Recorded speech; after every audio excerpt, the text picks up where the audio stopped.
Ndërtimi i bizneseve të suksesshme duke ruajtur mirëqenien personale dhe familjare ishte në fokus të kampit stërvitës për ekuilibrin punë-jetë, një iniciativë që u mbaj së fundmi në Korçë. Gjatë 2 ditëve, pjesëmarrësit përfituan nga trajnimet u udhëhequra nga ekspert, diskutime mes kolegësh dhe këshilla praktike për të balancuar kërkesat e biznesit me jetën personale. Është një bootcamp që ka në fokus mirëqenien e grave dhe antarëve tona në biznes, por mbi të gjitha edhe mirëqenie mes jetës, familjes dhe punës, po ashtu dhe suportin që bizneset mundohen her pas here për të kuptuar dhe për t'i ofruar stafeve të tyre. Ky trajnim vjen në vazhdimsi të trajnimeve që Dhoma Ekonomike e Grave bën për të gjitha antarët e saj për t'i zhvilluar dhe zhvillimin e kapaciteteve të kompanive, mbi të gjitha dhe në rrugën tonë drejt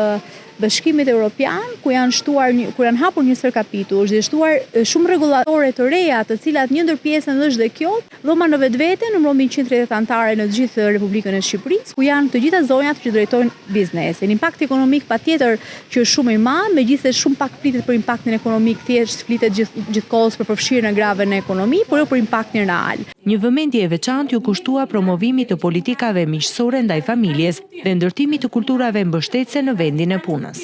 Kjo iniciativë sot për shembull është pjesë e mirëqenies mendore, sepse shumë e rëndësishme që përtej vrullit që i kap kompanitë për të punuar, vështirësitë që mund të hasin, ndryshimet që mund të jenë ose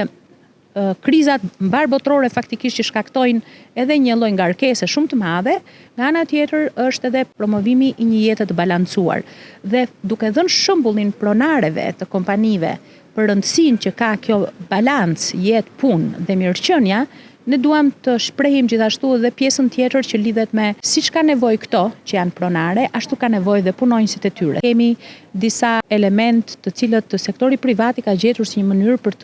të nxitur punonjësit. Për shembull kemi një bonus